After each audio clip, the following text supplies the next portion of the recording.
Last class में अपन ने average speed वाला टॉपिक पूरा कर लिया था। आज हम पढ़ेंगे इंस्टेंटेनियस स्पीड के बारे में, तात्क्षणिक चाल। ठीक है,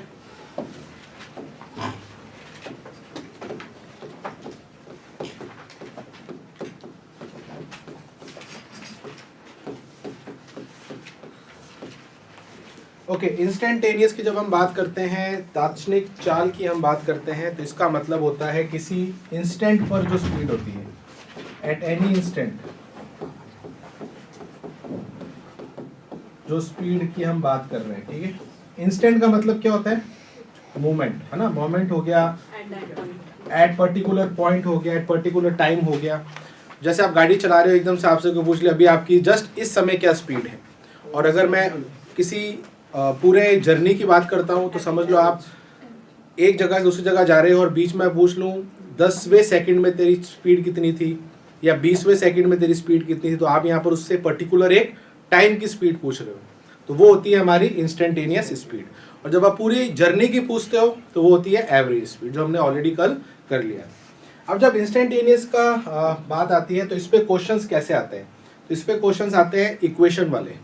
अगर मैं आपको बोलता हूँ कि कोई पार्टिकल है जो मोशन कर रहा है और वो इस तरीके से कर रहा है कि वो एक इक्वेशन के रूप में आपको दिया हुआ है। जैसे एग्जांपल देता हूँ, एक इक्वेशन दी हुई x इक्वल्स टू 2t। इसका क्या मतलब है? x यहाँ पर क्या है? डिस्टेंस, और ये t क्या है? टाइम। यानी कि अच्छा, पहली चीज तो आपको पता होनी चाहिए कि टाइम डिपेंड करता है कि डिस्टेंस पे, कि डिस्टेंस करता है टाइम पे। टाइम किसी पे डिपेंड नहीं करता, टाइम के हिसाब से डिस्टेंस बदल रहा है। तो यहाँ पर टाइम कैसा है? इंडिपेंडेंट है, पर टाइम पे डिपेंड कौन कर रहा है? डिस्टेंस। ठीक है, तो फंक्शन यहाँ पर कौन है? तो हम बोलेंगे कि जो x है वो t पे डिपेंड कर रहा है। ठीक है, तो यहाँ पर हम इसका डिफरेंशिएशन करेंगे, आगे जाके मैं भी आपको समझाऊंगा। पॉइंट यहाँ पर ये कि इस इक्वेशन का मतलब क्या होता है। अगर मैं t इक्वल्स टू 1 सेकेंड रख दूँ तो हमें उस समय उसका डिस्टेंस कितना है पता चल जाएगा। t की वैल्यू 1 रखेंगे, कितना आ जाएगा? अगर t इक्वल्स टू 2 सेकेंड रखूँ तो इसका मतलब क्या है कि एक पार्टिकल कुछ इस तरीके से चल रहा है कि वो 1 सेकंड में 2 चल रहा है, 2 सेकंड में 4 चल रहा है। तो इस मोशन को हमने किस में चेंज कर दिया? इक्वेशन फॉर्म में। इक्वेशन का मतलब है, ये इक्वेशन किसकी है? xt की। किसकी इक्वेशन है? xt की। xt का मतलब है डिस्टेंस टाइम की इक्वेशन है। ठीक है, तो डिस्टेंस टाइम की इक्वेशन क्या बताती है कि टाइम के साथ कोई बॉडी किस तरीके से डिस्टेंस कवर कर रही है। अब ये हमारे लिए इंपॉर्टेंट क्यों है? इंस्टेंटेनियस स्पीड इससे कैसे रिलेटेड है उसके बारे में बात करते हैं। ये समझ में आ गया? चलिए, अब फॉर एग्जांपल एक पार्टिकल है जो इस तरीके से लेट्स से डिस्टेंस को फॉलो कर रहा है। ठीक है, ये उसकी इक्वेशन है। इसका मतलब समझ गए? अगर t इक्वल्स टू 1 होगा तो हम उसका डिस्टेंस निकाल सकते हैं, बट हमें क्या निकालना है? उस पर्टिकुलर टाइम पे क्या निकालना है? उसकी स्पीड। क्या निकालनी है? स्पीड। तो फर्स्ट ऑफ ऑल हमेशा ध्यान रखना कि जब भी आपके, देखो दो तरीके की इक्वेशन होती है, एक तो xt की और एक होती है vt की। xt कौन सी इक्वेशन होती है? डिस्टेंस टाइम की, और ये कौन सी होती है? स्पीड या वेलोसिटी टाइम की। ठीक है, अब समझते हैं यहाँ पर कि डिस्टेंस टाइम की अगर इक्वेशन होती है तो आपको उसको एक बार क्या करना है? डिफरेंशिएट करना है t के रिस्पेक्ट में। क्या करना है? डिफरेंशिएट करना है, यानी कि अवकलन करना है इस समीकरण का जो भी आपको दी हुई है। अभी चलो इसको अभी छोड़ दो, आप जस्ट कोई भी इक्वेशन दी गई है तो उस इक्वेशन को आप एक बार क्या करोगे? डिफरेंशिएट करोगे, तो आपको किसकी इक्वेशन मिलेगी? vt की। एक बार डिफरेंशिएट करने पर, अवकलन करने पर आपको क्या मिलेगा? स्पीड की इक्वेशन मिलेगी, और उस इक्वेशन में t होगा। क्या होगा? t होगा। अगर नहीं भी हुआ तो कोई दिक्कत नहीं है, मैं बताऊंगा क्या होगा। तो अगर t होगा तो आप उसमें पर्टिकुलर वो टाइम रखोगे तो आपको क्या मिलेगा? स्पीड ही तो मिलेगी। अगर आप xt की इक्वेशन में t की वैल्यू रखोगे तो x मिलेगा, vt की इक्वेशन में अगर t की वैल्यू रखोगे तो क्या मिलेगा? v मिलेगा। बट वो डायरेक्टली मिलेगा, आपको पहले उसको चेंज करना पड़ेगा vt में। वो कब करना है? जब इक्वेशन किस में है? xt में। दूसरा केस क्या हो सकता है? अब इक्वेशन काय की है? vt की। अब vt की इक्वेशन ऑलरेडी vt की है। अब हर बार आपको ये रटना नहीं है कि डिफरेंशिएट करना है मुझे एक बार, ऐसा नहीं है। अगर इक्वेशन vt की है तो सीधा आप t की वैल्यू इसमें रखो तो v आ जाएगा। समझ में बात आ गई? अगर आपको बोल रहा है कि एक बॉडी की जो स्पीड है वो टाइम पे इस इक्वेशन के हिसाब से डिपेंड कर रही है, तो आप सीधा उसमें t रखोगे तो v आ जाएगा। तो आप उस पर्टिकुलर इंस्टेंट पे, उस टाइम पर आप उसकी स्पीड बता दोगे। तो VT इक्वेशन में तो कोई दिक्कत नहीं है, डायरेक्ट T की वैल्यू रखो, बट अगर डायरेक्ट T की वैल्यू यहाँ रखते हैं तो डिस्टेंस निकलता, बट हमें उसको पहले कन्वर्ट किस में करना पड़ेगा, वेलोसिटी की इक्वेशन में या स्पीड की इक्वेशन में, फिर आप उसमें T की वैल्यू रखोगे। समझ में आ गया बेसिक रूल। अब एक छोटा सा क्वेश्चन लेते हैं। एक इक्वेशन दी हुई x equals to 2t square plus t plus 1। Example लेते हैं। फॉर इंस्टेंस उसने पूछ लिया कि at t equals to 1 second बताओ उसकी स्पीड क्या है, 1 सेकेंड के बाद उसकी स्पीड क्या होगी। तो सबसे पहले आपको पता है कि इक्वेशन किसकी है, xt की, तो हमें क्या करना है dx बाय dt। अच्छा, डिफरेंशिएशन बहुत इजी वाला आता है, इसमें कोई खतरनाक डिफरेंशिएशन नहीं आएगा। ये कितना हो जाएगा 40, ये हो जाएगा 1, ये हो जाएगा 0। तो फाइनल इक्वेशन क्या आ गई, क्लियर है। ये हमारा क्या है, वेलोसिटी की इक्वेशन है इन टर्म्स ऑफ t, सही है। अब आप इसमें t की वैल्यू रखोगे, t आपको कितना दिया हुआ है, तो हमारी वेलोसिटी कितनी हो जाएगी 4 प्लस 1 5 मीटर पर सेकंड। अगर 2 पे पूछेगा तो t की 2 रख दो, 4 पे पूछेगा 4 रख दो। ये तब ध्यान रखना जब xt की इक्वेशन हो, बट अगर अभी यहां पर मैं सीधा लिख देता ये इक्वेशन किसकी है, तो डोंट डू डिफरेंशिएशन। अब यहाँ डिफरेंशिएशन मत करना, हमेशा कॉन्सेप्ट है, चलो रटना नहीं है कि हर बार डिफरेंशिएट एक बार नहीं करना होता है, वो डिपेंड करता है इक्वेशन किसकी है। अब ऑलरेडी v की इक्वेशन है तो सीधा इसमें t की वैल्यू 1 रखो, क्या आ जाएगा 2 प्लस 1 प्लस 1 कितना आ जाएगा 4। क्लियर है, सभी को समझ में आ गया, समझ में आया ना। तो चलो इसको एक बार उतार लो अपने लैंग्वेज में। अगर xt की इक्वेशन है तो आपको डिफरेंशिएट करना है एक बार, vt की है तो नहीं करना है। इसको डिफरेंशिएट करके t की वैल्यू रख दो, इसको करके डायरेक्ट आप t की वैल्यू vt की इक्वेशन में रख सकते हैं। अभी ये भी छोटा पार्ट है, धीरे धीरे हम इसको थोड़ा एक्सटेंड करेंगे।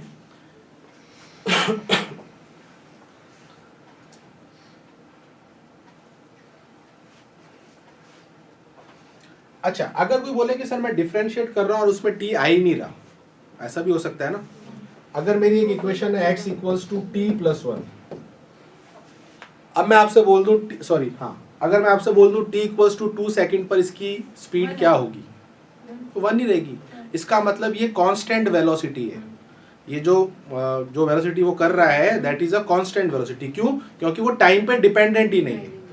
अगर आप इसका एक बार डिफरेंशिएट करोगे आंसर आएगा इसका 1 प्लस ये 1 तो हट जाएगा 1, सिर्फ 1 आएगा। अब भले टाइम 1 हो 2 हो 3 हो 4 हो 5 हो, क्या फर्क पड़ता है। तो इसको हम बोलते हैं कांस्टेंट वेलोसिटी, जो टाइम पे डिपेंड ही नहीं कर रही है। तो ये भी केस आएगा जब आपका वो टाइम पे डिपेंड नहीं करेगा। तो इस केस में भी आपका ऐसा क्वेश्चन बनता है कि क्या ये टाइम पे डिपेंडेंट है कि नहीं है। उसके लिए चेक कैसे करोगे, अगर डिफरेंशिएट कर रहे हो उसमें t अगर आ रहा है तो वो टाइम डिपेंडेंट है, अगर नहीं आ रहा है तो वो इंडिपेंडेंट है। और जब टाइम पे डिपेंड नहीं करता है तो वो कांस्टेंट है, नियत है, यानी कि वो समय पे निर्भर नहीं कर रहा। क्लियर है, यहाँ तक बात समझ में आ गई। अच्छा, अब यहाँ से एक और डाउट आती है कि सर अगर किसी के मोशन को मैं इक्वेशन में समझा सकता हूँ तो उसमें एवरेज स्पीड कैसे निकालूंगा। देखो, एवरेज स्पीड और इंस्टेंटेनियस स्पीड में सबसे बड़ा फर्क क्या है। एवरेज स्पीड एक टाइम ड्यूरेशन के बीच की स्पीड होती है और इंस्टेंटेनियस एक पॉइंट पर होती है। तो सबसे बड़ा क्लियर डिफरेंस क्या है कि एवरेज स्पीड में आपको टाइम की रेंज दी गई होगी। आपको बोलेगा एक पार्टिकल समझ लो इस तरीके से मोशन कर रहा है, अभी एग्जांपल दे रहा हूँ, ठीक है। अब वो आपको बोलता है कि बताओ 1 सेकेंड से लेके 4 सेकेंड के बीच में उसकी स्पीड कितनी थी, तो वो कौन सी स्पीड है, एवरेज, बिकॉज वो एक ड्यूरेशन के बीच की स्पीड पूछ रहा है। और अगर आपसे बोलते हैं 2 सेकेंड में उसकी स्पीड कितनी थी, तो दोनों में डिफरेंस समझ में आ गया। तो अब चलिए उसके बारे में बात करते हैं कि अगर हमें इक्वेशन के फॉर्म में मोशन दिया हो तो उसका एवरेज स्पीड का फॉर्मूला क्या होता है। अभी भी फॉर्मूला वही है, क्या था formula, total distance upon, let's see मैं एक नंबर स्केल बनाता हूँ। यहाँ से एक बॉडी स्टार्ट हो रही है, ये 1 मीटर, ये 2 मीटर, ये 3 मीटर। फॉर एग्जाम्पल कोई बॉडी 1 सेकेंड में यहाँ से यहाँ तक गई और एक बॉडी 1 सेकेंड में यहाँ से यहाँ तक गई। लेट्स से ये डिस्टेंस x1 है, ये डिस्टेंस x2 है, लेट्स से 2.5 है, तो फॉर एग्जांपल अभी ले रहा हूँ, ठीक है। तो मुझे बताओ टोटल डिस्टेंस उसने कितना कवर किया, एक मतलब फॉर एग्जांपल इसको यहाँ 1 सेकेंड लगा और यहाँ पर इसको समझ लो 3 सेकेंड लगे। 1 सेकेंड से लेके 3 सेकेंड के बीच में what is the total distance, 1.5 x2 minus x1, सही है ना। तो सिंपल सी चीज है कि अगर मैं यहाँ पर टोटल डिस्टेंस निकालूंगा तो वो होगा x2 माइनस x1, और टाइम क्या होगा, total time t2 minus t1। तो मेरा कॉन्सेप्ट समझ में आया। और इसको हम कैसे लिख सकते हैं, डेल एक्स बाय, ये सिर्फ एक एक्सप्लेनेशन के लिए आपको समझाया है कि ये x2 minus x1 total distance कैसे हुआ। अगर वो 5 सेकंड से 10 सेकंड का पूछ रहा है तो पहले आप 0 से 5 का डिस्टेंस निकालोगे, फिर 0 से 10 का निकालोगे, फिर दोनों को माइनस करोगे तो ही वो डिस्टेंस आएगा। तो हम डायरेक्ट उसको ऐसे लिख देंगे। अब x2 कब आएगा, जब आप t2 की वैल्यू रखोगे इक्वेशन में, और x1 कब आएगा, जब t1 की वैल्यू रखोगे इक्वेशन में। तो इसमें तो कोई दिक्कत ही नहीं है। फॉर एग्जाम्पल मेरे पास एक इक्वेशन है x equals to 4t plus 1। अब आपसे बोलेगा बताओ इसकी एवरेज स्पीड का मतलब नाम यूज ही नहीं करेगा, वो सीधा बोलेगा स्पीड बताओ फ्रॉम 1 सेकंड से लेके 5 सेकंड। तो आपको देखते पता चल जाएगा कि ये एवरेज स्पीड है, क्योंकि ये टाइम ड्यूरेशन दी हुई है ना। तो सिंपल सा क्वेश्चन है, इसको हम t1 मान देंगे, इसको हम जब इसकी वैल्यू इसमें रखूंगा तो क्या आ जाएगा x1, इसकी वैल्यू इसमें रखूंगा तो क्या आ जाएगा, क्लियर है ना। तो बताओ अगर मैं 1 रखूंगा तो x1 कितना आएगा, 4 प्लस 1 5, और जब 5 रखूंगा तो 21, ठीक है। तो ये अपना 5 फॉर्मूला लगा दो, डेल एक्स बाय कितना हो जाएगा, ये हो जाएगा, ये कितना था 21, सॉरी 21 माइनस 5 16 डिवाइड बाय 4। तो ये इसकी स्पीड है, एवरेज स्पीड है। क्लियर है। तो ये नहीं है कि इसमें भी डिफरेंशिएट कर दोगे, डिफरेंशिएट नहीं करना है, कॉन्सेप्ट को समझना है। डिफरेंशिएट तब करते हैं जब हमें इक्वेशन वेलोसिटी की चाहिए। अब अगर आप पहले वेलोसिटी निकाल के फिर उसमें आप t1 t2 रखोगे तो आपको क्या मिलेगा, उस टाइम पर वेलोसिटीज मिलेंगी, पर हमें डिस्टेंस चाहिए। क्या चाहिए, तो ऑलरेडी x की इक्वेशन है तो आप इसमें सीधा x की इक्वेशन रखोगे। अब इसमें vt वाली इक्वेशन नहीं आएगी, तो डोंट वरी कि इसमें vt की इक्वेशन आएगी तो क्या करेंगे, वो सिर्फ उसी में आएगी जहां पर आपको स्पीड के बारे में पूछ रहे हैं। क्लियर है, सभी को समझ में आ गया। अब मैं एक क्वेश्चन कराता हूँ, इसमें जो दोनों चीजें हमें निकालनी है, फिर हम आगे चलते हैं। एक इक्वेशन है x equals to t cube plus t square plus t plus 1। आपको बताना है speed at t equals to 2 second, और एक आपको बताना है speed from 1 second to 3 second. चलिए, और एक लास्ट चीज और बतानी है, ये मैं अलग से भी पूछ रहा हूं, फिर मैं समझाता हूं। इसकी इनिशियल स्पीड क्या होगी, क्वेश्चन समझ में आ गया। अब मैंने कहीं पर भी नहीं लिखा एवरेज स्पीड और instantaneous speed, so that is understandable कि एक इनिशियल स्पीड होगी 1 मीटर पर सेकंड। ठीक है, अभी देख लो, बाकी हो गया, बाकी करो। ये पॉइंट मैंने अभी समझाया नहीं, अभी मैं समझाऊंगा, ठीक है। अगर आता है तो अच्छी बात है। ऑप्शन ये का क्या होगा 17 t इक्वल टू 2 सेकंड है 23 2 सेकेंड, और यहाँ पर 1 से 3। हां सर 17 मीटर पर सेकंड पहले का। 17 ठीक है। उसका तो 17 फर्स्ट आ रहा है 17, दूसरा 17 नहीं आएगा, क्या है, ये 17 सेकंड भी आ सकती है, ऐसा कुछ नहीं है।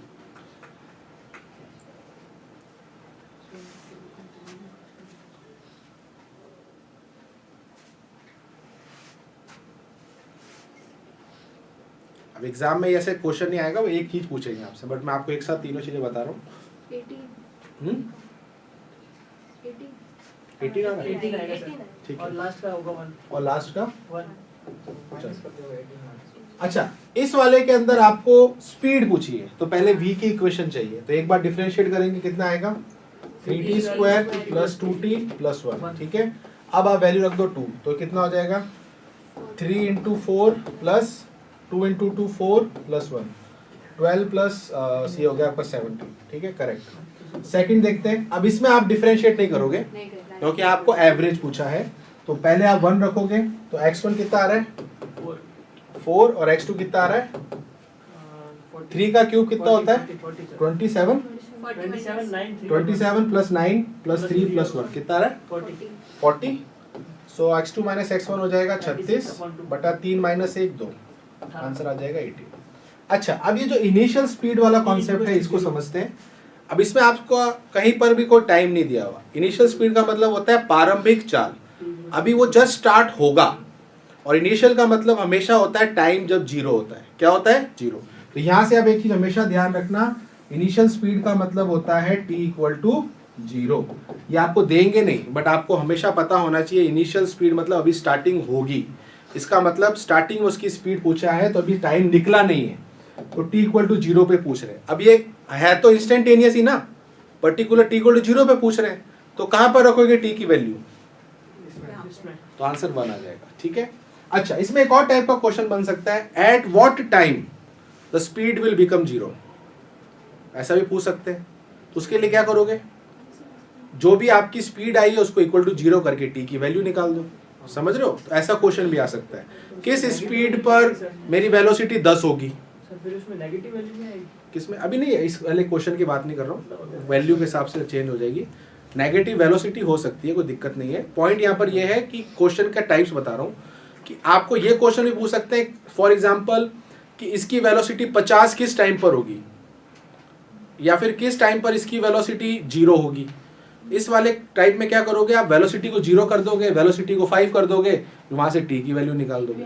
तो आप उस टाइम पर उसकी वेलोसिटी भी बता सकते हो। जैसे यही इक्वेशन को आप इक्वल्स टू जीरो रख दो या 5 रख दो, तो वहां से आप t की वैल्यू निकाल सकते हो। एक एग्जांपल बता रहा हूँ, ठीक है। इसमें भी ऐसा कुछ नहीं करना है, बट एक पॉइंट आपको बता रहा हूँ, ठीक है। तो ये था हमारा topic, average speed and instantaneous speed, ठीक है। चलिए नेक्स्ट टॉपिक चलते हैं हम, जो सबसे इंपॉर्टेंट है, एक्सेलरेशन। अब एक्सेलरेशन की जब हम बात करते हैं तो बेसिक चीजें आपको ऑलरेडी पता होंगी, बट स्टिल एक बार हम बेसिक इसके पॉइंटर्स देखते हैं और जो इंपॉर्टेंट चीजें फिर मैं बात करूंगा। एक्सेलरेशन, जिसको हम त्वरण कहते हैं, क्या होता है acceleration? Rate of change of velocity with respect to time. Rate भी बोल दिया, टाइम। रेट का मतलब ही होता है वो change. Basically acceleration is rate of change in velocity या rate of change of velocity या फिर वेलोसिटी चेंज अपॉन टाइम, ठीक है। तो बेसिकली ये तो चलो डेफिनेशन होगी, बट ये है क्या? जब टाइम के साथ आपकी स्पीड में चेंज आए। अब चेंज या तो स्पीड गिरना भी हो सकता है या स्पीड बढ़ना भी हो सकता है, अभी वो कोई पॉइंट नहीं है।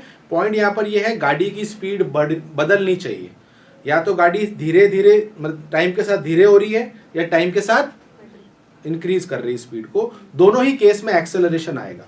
तो एक्सेलरेशन के लिए क्या इंपॉर्टेंट है? Change in velocity. Change in velocity को मैं डेल वी लिख सकता हूं, ठीक है। तो असल में एक्सेलरेशन क्या होता है? Del v by t. तो बेसिकली इसकी डेफिनेशन यही होती है, rate of change in velocity, यानी कि टाइम के साथ जब वेलोसिटी चेंज होती है उसी को एक्सेलरेशन कहा जाता है। अभी मैं यहाँ पर कुछ भी नहीं कह रहा हूँ, बढ़ना घटना दोनों हो सकती है, पॉइंट यहाँ पर चेंज होनी जरूरी है, ठीक है। तो डेल वी क्या होता है? v2 minus v1 bye T. और इसको कई बार ऐसे भी लिखते हैं, आगे जाके आप मोशन की इक्वेशन पढ़ोगे ना, v minus you by T. तो जो मोशन की फर्स्ट इक्वेशन होती है वो यहीं से निकलती है। क्या होती है मोशन की first equation? v equals to u plus a t, वो यहीं से आती है ना। यहाँ से आप बस क्या निकाल दो, v, तो वो उधर चला जाएगा a के पास ए टी, और वो u उधर चला जाएगा माइनस का तो प्लस का। तो v equals to u plus a t इसी इक्वेशन से आती है, एक्सेलरेशन निकालने की इक्वेशन है, ठीक है। ओके, ये तो बहुत बेसिक चीज हो गई। अब पहले थोड़ा और बेसिक बातें कर लेते हैं, फिर इसके मेन पॉइंट पे जाऊंगा मैं। अच्छा, इसकी यूनिट क्या होगी? चेंज इन वेलोसिटी है तो वेलोसिटी, हमें यूनिट में चेंज से कोई मतलब नहीं है, हमें तो उस क्वांटिटी से मतलब है। तो ये मीटर पर सेकंड, ऑलरेडी नीचे सेकंड, तो मीटर अपॉन बहुत बेसिक स्क्वायर, और सीजीएस में करोगे तो सेंटीमीटर अपॉन सेकंड स्क्वायर, ठीक है। चलिए, डायमेंशन यानी कि विमा, सीधा L T minus two, velocity upon time, velocity L T minus one, T नीचे आएगा ऊपर माइनस वन। अच्छा, कैसी क्वांटिटी है? स्केलर की वेक्टर, यानी कि सदिश, क्योंकि इसके अंदर क्या आ रहा है? वेलोसिटी आ रही है। Velocity is a vector quantity, तो एक्सेलरेशन भी वेक्टर क्वांटिटी, ठीक है। ये सारी चीजें हमारी कौन सी हो गई, जो बहुत नॉर्मल है, इसमें कुछ खास नहीं है। अब जो मेन सबसे इंपॉर्टेंट चीज है वो ये है कि ये एक्सेलरेशन प्लस माइनस और जीरो के बारे में बात हम करेंगे, ठीक है। चले नेक्स्ट स्लाइड पे, ठीक है। अब ये जो एक्सेलरेशन है, यानी कि जो हमारा त्वरण है, ये सबसे पहले बात करते हैं पॉजिटिव कब होता है, फिर हम बात करेंगे नेगेटिव कब होता है, और फिर हम बात करेंगे जीरो कब होता है। सबसे पहले बात करते हैं हम पॉजिटिव की। ठीक है, एक्सेलरेशन पॉजिटिव का मतलब क्या है और ये हमें आगे जाके कैसे हेल्प करेगी उसके बारे में बात भी करेंगे। एक्सेलरेशन पॉजिटिव का मतलब डेल वी पॉजिटिव, सही है। अगर आपका चेंज इन वेलोसिटी पॉजिटिव होगा that means del v positive है ना। अब डेल वी पॉजिटिव का क्या मतलब है, स्पीड बढ़ रही है, v2 बड़ा है v1 से, और v2 जो बड़ा है v1 से, इसको हम बोलते हैं इंक्रीज होना, यानी कि बढ़ना। स्पीड आपकी क्या हो रही है, बढ़ रही है। तो जब आपकी किसी भी बॉडी की गति या चाल या वेलोसिटी या स्पीड बढ़ती है, उस केस में त्वरण एक्सेलरेशन पॉजिटिव लेते हैं। अब इसमें पॉइंट आता है कि सर इसका कोई नाम है क्या, पॉजिटिव एक्सेलरेशन। तो पॉजिटिव एक्सेलरेशन को एक्सेलरेशन ही कहते हैं। सिंपल सी चीज है, हम इसको पॉजिटिव बोलेंगे तो गलत नहीं है, बट अगर आपको कहीं एक्सेलरेशन लिखा हुआ है तो अंडरस्टैंड कर लेना कि वो positive acceleration, because negative acceleration का नाम है तो पॉजिटिव का नहीं, उसको सिर्फ एक्सेलरेशन ही बोलते हैं। बाकी अगर आप पॉजिटिव ही बोलोगे तो कोई गड़बड़ नहीं है। ठीक है, बात समझ में आ गई। तो हिंट क्या है कि जब भी गाड़ी की स्पीड बढ़ती है, जब हम गाड़ी में एक्सेलरेटर ऊपर करते हैं ना, इसका मतलब हम स्पीड को बढ़ा रहे हैं। ठीक है, तो स्पीड का बढ़ना यानी कि एक्सेलरेशन पॉजिटिव होना। चलो सेकंड पॉइंट पर आते हैं, नेगेटिव कब होगा, जब डेल वी नेगेटिव होगा। डेल वी नेगेटिव कब होगा, जब v2 छोटा होगा v1 से। अब आपकी फाइनल वेलोसिटी इनिशियल से कम है, ये कंडीशन कौन सी है, स्लो की, यानी कि धीमे होना, गाड़ी का धीमे होना।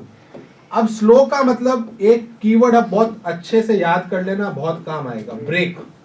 जब भी हम गाड़ी में ब्रेक की बात करते हैं, अच्छा ब्रेक क्या करता है, प्रोड्यूस, ब्रेक जो होता है वो भी आपका एक्सेलरेशन प्रोड्यूस करता है, त्वरण प्रोड्यूस करता है, बट ब्रेक जो एक्सेलरेशन बनाता है वो हमेशा नेगेटिव बनाता है, क्योंकि ब्रेक का काम क्या होता है, स्पीड को कम करना, है ना।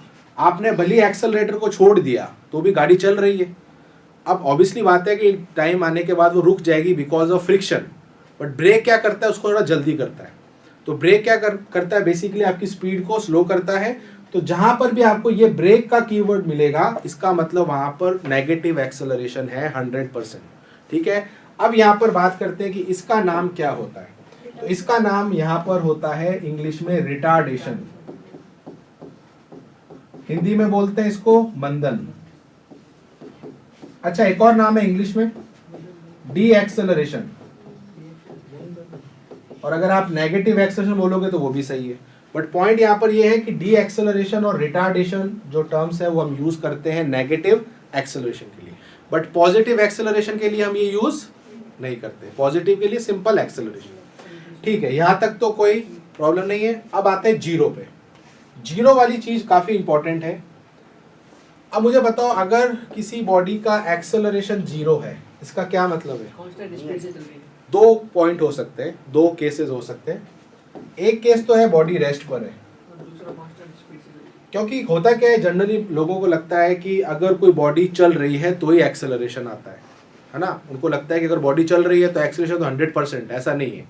जरूरी नहीं है कि चलती हुई बॉडी का हमेशा एक्सेलरेशन हो, क्योंकि हमारा मेन पॉइंट ये नहीं है कि बॉडी रेस्ट पर है कि मोशन पे है। मेन पॉइंट है वेलोसिटी चेंज हो रही है कि नहीं हो रही है। तो ये हमेशा ध्यान रखना। रेस्ट तो चलो बहुत कॉमन है, ये तो ऑब्वियसली बात है, अगर बॉडी चलेगी नहीं तो वेलोसिटी आएगी कैसे, और अगर वेलोसिटी आएगी नहीं तो v2 और v1 तो दोनों ही जीरो है, और जब यही जीरो होंगे तो एक्सेलरेशन ऑटोमेटिकली जीरो होगा। तो ये तो बहुत ही बेसिक है। सेकेंड इंपॉर्टेंट केस है कि ये मोशन की बात हो रही है, यानी कि गति की बात हो रही है। बॉडी अगर चलती है तो उसका एक्सेलरेशन जीरो हो सकता है, बट उसके लिए कंडीशन क्या है, फाइनल वेलोसिटी और इनिशियल वेलोसिटी जब सेम हो। और सेम होने का मतलब क्या है, नियत चाल, नियत वेग, एक ही वेग से, एक ही स्पीड से, एक ही वेलोसिटी से गाड़ी चल रही है, लगातार उसकी स्पीड चेंज ही नहीं हो रही, तो ये जीरो हो जाएगा। ये जीरो क्यों हुआ समझ में आया, क्योंकि डेल वी जीरो हो गया, चेंज हो ही नहीं रही। ठीक है, अब इसमें ना एक क्वेश्चन आया था, अगर एक बॉडी, इसका अच्छा ये हो गया, एक बार मैं क्वेश्चन पूछूंगा आपसे। क्वेश्चन मेरा ये है कि एक बॉडी है, उसकी स्पीड कांस्टेंट है, एक बॉडी की स्पीड कांस्टेंट है, बस इतना सा स्टेटमेंट है। क्वेश्चन है कि उसका एक्सेलरेशन मस्ट बी जीरो, मतलब सॉरी उसका ऑप्शन था एक्सेलरेशन इज मस्ट, दूसरा था एक्सेलरेशन मे बी, मतलब मे बी एक्सेलरेशन वहां पर होगा। Option number C acceleration is 0, option number D can not decide. अगर एक बॉडी की स्पीड कांस्टेंट है, बस इतना ही लिखा है, एक वस्तु की चाल नियत है, तो ऑप्शन नंबर ए 100% एक्सेलरेशन होगा, option number B can be accelerated, may be acceleration, कौन सा होगा? Option B may be acceleration. क्यों? क्योंकि सर स्पीड कांस्टेंट है, वेलोसिटी से डिस्प्लेसमेंट पे डिपेंड करती है और वो नहीं, स्पीड तो उसका मैग्नीट्यूड होता है ना, ये वाला केस लग सकता है ना, वो सर 0 होगा। 0 होगा। ठीक है, और कोई? सर एक्सेलरेशन तो होगा। मेरा सिंपल सा क्वेश्चन है, बस ये लिखा हुआ है स्पीड कांस्टेंट है। होगा, बोलते होगा। अब देखो ऑप्शंस का पढ़ना है। ऑप्शन नंबर ए कह रहा है मतलब मस्ट बी एक्सेलरेटेड, मस्ट का मतलब होता है होगा ही होगा। होगा ही होगा। दूसरा कह रहा है मे बी एक्सेलरेटेड, तीसरा कह रहा है 0 और चौथा कह रहा है can't decide. May be accelerated, may B, चलो ठीक है, आप कह रहे हो 0, क्यों? कांस्टेंट है। क्या कांस्टेंट है, स्पीड या वेलोसिटी? मैंने यहाँ पर स्पीड बोला है, हाँ। आपका क्या जवाब? कुछ तो होगा। कांट डिसाइड भी ऑप्शन है इसमें, मे बी है सर इसका। मे बी, क्यों? एक बार बताओ क्वेश्चन क्या था? एक बॉडी की स्पीड कांस्टेंट है, खत्म। Velocity constant, speed constant. Speed constant है, बस यही है, चाल नियत है। उसमें एक्सेलरेशन तो होगा ना। पहला ऑप्शन है, सुनो, पहला ऑप्शन है must be accelerated, option soon, must be accelerated, दूसरा है मे बी एक्सेलरेटेड, तीसरा है 0 या can't decide. May be accelerated, क्योंकि सर अगर स्पीड और वेलोसिटी मतलब डिस्टेंस पे डिपेंड करेगी ना सर, वो अगर सीधा पाथ है तो अगर एक ही पाथ है तो स्पीड वेलोसिटी सेम हो जाएगी, हाँ, तो उसमें उस केस में तो होगा नहीं। लेकिन अगर स्पीड और वेलोसिटी सेम नहीं है तो फिर एक्सेलरेशन होगा। ठीक है, हो सकता है। और कोई? अब इस पे डिसाइड करते हैं, इस पे चर्चा करेंगे। अच्छा, पहली चीज मुझे ये बताओ, एक्सेलरेशन 100% होगा? नहीं। रीजन, हमें सिर्फ एक ही लाइन बोली है कि स्पीड कांस्टेंट है, हमें एक तो ये नहीं बताया पाथ कैसा है, पहली चीज जो इन्होंने बोला सही है। दूसरा हमें ये नहीं बताया कि डायरेक्शन का क्या सीन है, वो डायरेक्शन की बात करिए क्या? अच्छा, यही क्वेश्चन अगर मैं बोलता कि एक जो बॉडी है वो स्ट्रेट पाथ पे चल रही है और एक बॉडी सर्कुलर पाथ पे चल रही है, क्योंकि पाथ की तो वहां बात ही नहीं हुई है, बस ये बोल रहा है दोनों की स्पीड क्या है, सेम है। अब मुझे बताओ इसमें एक्सेलरेशन बनेगा? इस वाले केस में बनेगा कि नहीं बनेगा? 0 है। इसमें एक्सेलरेशन 0 होगा। तो हमारा जो पहला ऑप्शन था वो तो गलत हो गया ना।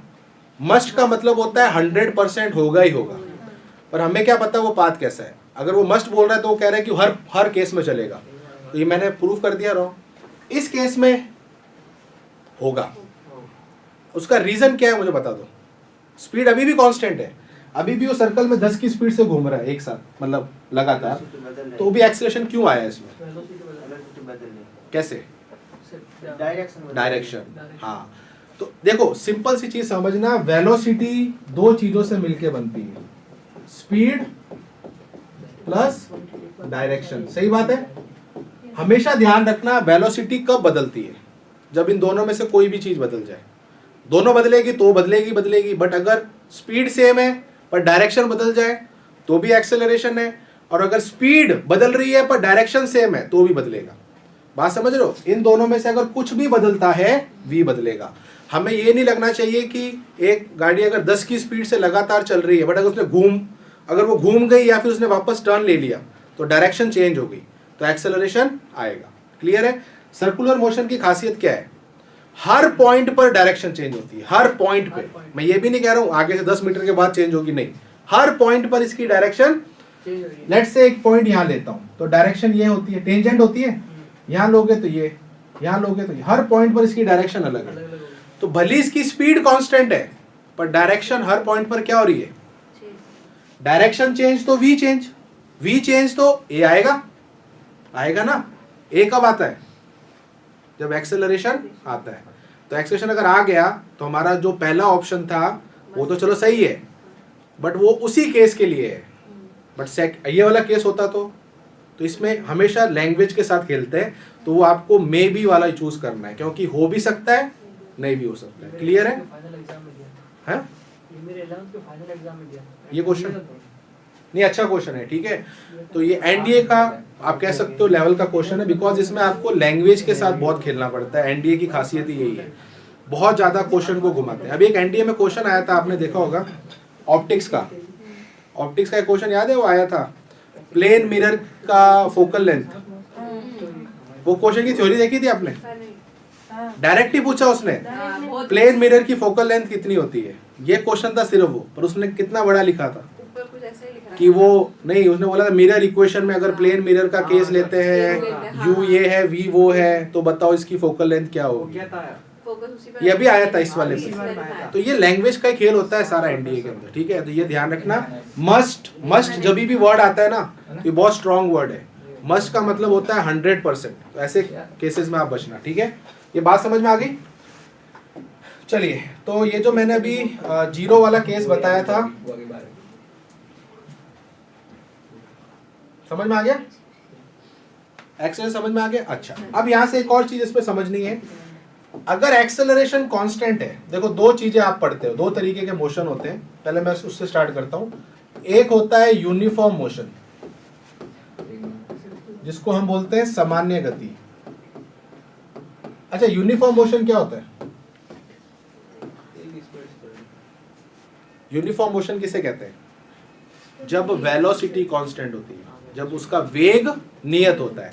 इसका मतलब इस मोशन के अंदर वेलोसिटी क्या होती है, तो एक्सेलरेशन क्या होता है?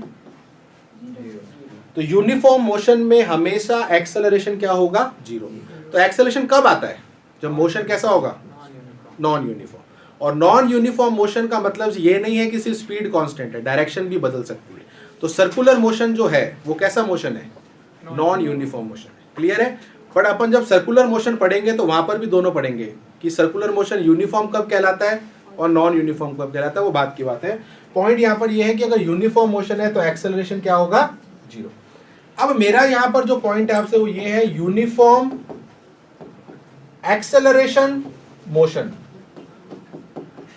अच्छा, यूनिफॉर्म को हम बोल सकते हैं कि कांस्टेंट है। बेसिकली यूनिफॉर्म का मतलब होता है कोई चीज जो बदलती नहीं है, ठीक है। अब मेरा सुनना, यूनिफॉर्म एक्सेलरेशन मोशन है, या फिर हिंदी में बोले तो सामान्य त्वरित। अब बताओ इसमें इसका क्या मतलब है?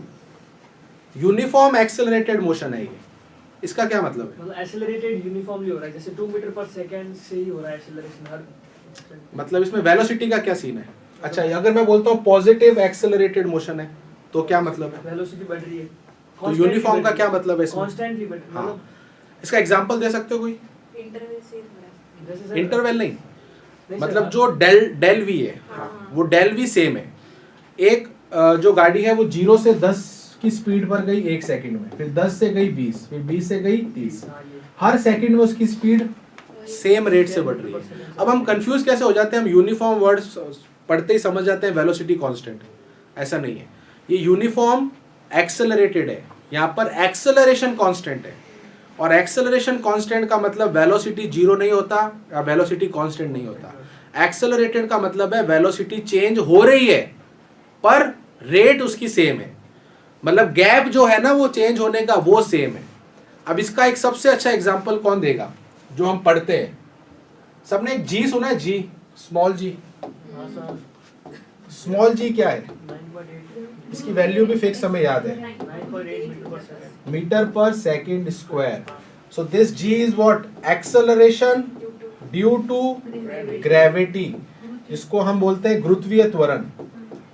अच्छा, पहले एक चीज मैं आपको बता देता हूं कि जहां पर भी एक्सेलरेशन आता है वहां पर कोई ना कोई फोर्स होता है, इसीलिए ये वाला जो एक्सेलरेशन है ये ग्रेविटेशनल फोर्स की वजह से बना है। तो जहां जहां एक्सेलरेशन है वहां वहां फोर्स होता है, ये ध्यान रखना। वो फोर्स अब कोई भी हो सकता है। तो अभी यहाँ पर इसको जी क्यों बोला? बिकॉज ये ग्रेविटी की वजह से एक्सेलरेशन आया, ठीक है। अब इसकी वैल्यू सबको पता है, ये फिक्स है, इसको हम अप्रॉक्स 10 भी लेते हैं ना। पर ये कहां पर होती है? अर्थ की सरफेस पे। जब हम ग्रेविटेशन चैप्टर पढ़ते हैं तो आपको मैंने पढ़ाया था ना पहले भी एक बार, तो मैंने आपको बोला था जी भी तो बदलता है, पर अभी हम जो 9 पॉइंट लेते हैं ये कहाँ लेते हैं? सरफेस पे। ऑल्दो वो देखा जाए सरफेस पे भी वो सेम नहीं रहता है, पोल इक्वेटर बदलता है, वो हम आइडियली इसको लेते हैं कि सरफेस पे वो सेम है। तो ये 9.8 जो है, अब ये क्या कभी बदलता है सरफेस पे? वो उसको छोड़ दो अभी चैप्टर को, बट अभी इसको देखो तो नहीं बदलता। दैट मीन्स ये क्या यूनिफॉर्म एक्सेलरेटेड मोशन नहीं है? यूनिफॉर्म की डेफिनेशन क्या थी? जब एक्सेलरेशन बदलेगा ही नहीं। अब इसका मतलब क्या ये है कि वेलोसिटी कांस्टेंट है? नहीं। वेलोसिटी या तो बढ़ रही है या घट रही है, बट उनका जो डिफरेंस है वो क्या है? 9.8। अगर मैं s की वैल्यू 1 लिख दूं, 1 सेकंड की बात करता हूं, इसका क्या मतलब है? 1 सेकंड में किसी की स्पीड 9.8 बढ़ रही है या 1 सेकंड में किसी की स्पीड 9.8 घट रही है, तो ये 9.8 क्या हो गया? फिक्स हो गया। अब इसमें दो तरीके के मोशन होते हैं, मुझे बताओ। एक होता है बॉटम टू अप और एक होता है अप टू बॉटम। पहले अपन करते हैं जब कोई चीज ऊपर से नीचे आती है। ये वाला मोशन कौन सा है? वर्टिकल मोशन है, जब कोई बॉडी ऊपर से नीचे आती है। अब मुझे बताओ, इस केस में हम बॉडी को जस्ट अभी रिलीज कर रहे हैं, फेंक भी नहीं रहे हैं, तो u कितना होगा? Initial velocity 0। अगले ही सेकंड इसकी स्पीड बढ़ जाएगी, घटेगी? बढ़ेगी। ये तो आपको पता ही है, जब ऊपर से किसी नीचे फेंकते हैं तो स्पीड लगातार बढ़ती है, लगातार बढ़ती है। जितना हाइट से फेंकोगे उतनी स्पीड बढ़ेगी। अब मेरा पॉइंट ये है कि कितनी बढ़ेगी, वो मेन है। लेट्स से अभी मैं g की वैल्यू 10 ले रहा हूँ फॉर सिंपल कैलकुलेशन। अगले ही सेकंड इसकी स्पीड कितनी होनी चाहिए? अगर g 10 रखना है तो 10 ही रहेगी ना। अगले ही सेकंड इसकी स्पीड 10 हो जाएगी। क्यों? क्योंकि दोनों का डिफरेंस अगर करोगे तो एक्सेलरेशन 10 ही आएगा ना। 10 - 0/1। अगले ही सेकंड अगर ये 10 रहा तो एक्सेलरेशन 0 हो जाएगा, बट ये कितना करेगा अपने आप को? 20। क्यों करा 20? क्योंकि अभी भी उसको अपने एक्सेलरेशन को 10 रखना है, समझ रहे हो? तो अभी भी अगर आप इस सेकंड का निकालोगे एक्सेलरेशन कितना आएगा? 10 ही आएगा। 20 - 10/1। फिर अगले सेकंड, तो हर सेकंड इसकी स्पीड बढ़ रही है 10 10 10। तो ये कांस्टेंट एक्सेलरेशन ही तो हुआ, क्योंकि रेट जो है बढ़ने की वो क्या है? अब कई बार बच्चे क्या करते हैं कि जब वो मोशन के, मैं आपको इक्वेशन के क्वेश्चंस कराऊंगा तो वहाँ वो इक्वेशन यूज करते हैं तो बहुत टाइम लगता है। अगर आप ये लॉजिक से करोगे तो आप फटाफट आंसर बता सकते हो। जैसे एक बॉडी को मैंने ऊपर से नीचे फेंका, ठीक है। लेट्स से ये जो हाइट है ये मेरी 100 मीटर की हाइट से इसको मैंने फेंका, तो कितने सेकंड में ये नीचे आएगा? पहली चीज तो 10 सेकंड में। चलो वो छोड़ो इसको। बेसिकली मेरा पॉइंट सॉरी यहाँ पर ये है, आपने किसी को ऊपर से नीचे फेंका तो 10 सेकंड के बाद उसकी स्पीड क्या होगी? सॉरी, क्वेश्चन ये है, आपने किसी बॉडी को ऊपर से रिलीज किया, 10 सेकंड के बाद उसकी स्पीड क्या होगी? 100 मीटर पर सेकंड। तो इस लॉजिक के हिसाब से क्या मतलब हुआ? हर सेकंड 10 बढ़ रही है ना, तो 10 सेकंड के बाद 10 × 9.8 तो कितनी हो जाएगी? 98। और 20 सेकंड के बाद 20 × 9.8, तो जितना हाइट से आप किसी चीज को फेंकोगे उतना वो, अच्छा, उतना उसका मतलब स्पीड बढ़ती जाएगी। अब एक और चीज आपने क्या नोट करी है कि स्पीड बढ़ रही है कि घट रही है? बढ़ रही है। तो यहाँ पर हम g की वैल्यू हमेशा प्लस की लेते हैं, क्योंकि मैंने आपको पहले ही बताया था एक्सेलरेशन पॉजिटिव का मतलब क्या होता है? स्पीड जब बढ़ती है। चलो दूसरा केस लेते हैं। अब मैं एक बॉडी को नीचे से ऊपर फेंक रहा हूँ। अब बताओ, पहली चीज तो इसमें हमें स्पीड देनी ही पड़ेगी स्टार्टिंग में, तभी तो बॉडी ऊपर जाएगी। या u तो 0 होने की कोई मतलब ही नहीं है, u यहाँ पर 0 नहीं हो सकता, क्योंकि ऑब्वियसली बात है बॉडी ऊपर कैसे जाएगी। लेट्स से आपने 100 की स्पीड से किसी को ऊपर फेंका, अब यहाँ पर एक्सेलरेशन वही है 9.8, तो इसका मतलब अब पहली चीज तो ये कि स्पीड बढ़ेगी घटेगी? घटेगी ना। पर जो रेट है घटने की अभी भी वो 10 ही है या 9.8 ही है। तो अगले ही सेकंड उसकी स्पीड कितनी हो जाएगी? 90। फिर अगले सेकंड, 80। तो मुझे बताओ वो कितने हाइट तक जाएगी बॉल? अगर 100 से फेंक रहे हो तो मतलब कितने टाइम बाद वो रुकेगी या कितने हाइट पर जाएगी, या ऐसी सिंपल सा क्वेश्चन है। तो टोटल 10 सेकंड के बाद वो बॉल रुक जाएगी, फिर वापस वो नीचे आएगी, तो 10 सेकंड के बाद वापस उसकी स्पीड 100 हो जाएगी। कंजर्वेशन ऑफ एनर्जी होता है इसमें। पॉइंट यहाँ पर ये है कि इस केस में स्पीड आपकी घट रही है, तो जी आप क्या लोगे? पर जी की जो वैल्यू है वो तो कांस्टेंट है। तो ये होता है यूनिफॉर्म एक्सेलरेटेड मोशन। सर क्या जो टाइम ऊपर फेंकने में लगेगा क्या वही टाइम वापस वो नीचे आने में लेंगे? If you are neglecting air friction, और अपन आइडियली लेते हैं, अपन हवा को लेते नहीं है, तो उतना ही टाइम लगता है। जितना टाइम जाने में लगेगा उतना टाइम आने में लगता है। ये अपन प्रोजेक्टाइल में भी पढ़ते हैं, जितना टाइम उसको हाइट पे जाने में लगता है उतना टाइम उसको आने में लगता है। बट ये आइडियल है, रियल में ऐसा नहीं होता है, क्योंकि एयर फ्रिक्शन की वजह से। ठीक है, बात समझ में आ गई? अच्छा, इस पे एक क्वेश्चन भी आया था, एक क्वेश्चन था मुझे याद नहीं आ रहा, उसमें ये पूछा था कितना टाइम ये हवा में रहेगी बॉल। एक बॉल को मैंने ऊपर फेंका, वो बॉल वापस नीचे आ गई, तो कितने टाइम तक वो हवा में रही, ऐसा कुछ क्वेश्चन था। तो उस केस में आपको दोनों टाइम को जोड़ना था, जितना टाइम जाने में उतना टाइम आने में भी। तो जो भी आपका टाइम लगा आपने उसको डबल कर दिया। ठीक है, ऐसा एक क्वेश्चन आएगा भी, अपन करेंगे क्वेश्चन आगे। ठीक है, लेकिन सर ऐसा होता क्यों है? कौन सा? जितना टाइम जाने में उतना आने में क्यों लगता है? कंजर्वेशन ऑफ एनर्जी ना, क्योंकि सर जाते टाइम तो स्पीड रिड्यूस हो रही है ना, कंजर्वेशन ऑफ एनर्जी। तो सर देख जैसे जैसे ऊपर जा रहा है बढ़ रही होती है। काइनेटिक एनर्जी कम हो रही है तो वो पोटेंशियल एनर्जी में बदल रही है, फिर जब वापस नीचे आएगा तो पोटेंशियल अगेन वापस काइनेटिक एनर्जी में। तो बेसिकली कंजर्वेशन ऑफ एनर्जी के केस से हम समझते हैं एनर्जी का जो लॉस हुआ है वो उसने दूसरे फॉर्म में बदल दिया, फिर वापस वो दूसरा फॉर्म उस एनर्जी में बदल रहा है। तो पहले काइनेटिक एनर्जी कम हो रही थी पर हाइट में भी तो जा रही थी, तो कंजर्वेशन ऑफ एनर्जी के हिसाब से हम समझते हैं कि जितना उसमें एनर्जी ऊपर जाने में लगाई उतनी एनर्जी से फिर वो नीचे आएगा, उस केस में फिर उसकी काइनेटिक एनर्जी हम सेम करते हैं। ठीक है, चलिए बाकी चीज़ें कल करते हैं और अभी आगे चलेगा। और इसमें एंड में अपन बहुत क्वेश्चंस करेंगे, क्वेश्चंस की कोई कमी नहीं है। ठीक है, तो इसी के साथ आज की क्लास को एंड करते हैं। सभी अपना ध्यान रखना, तब तक सभी को जय हिंद।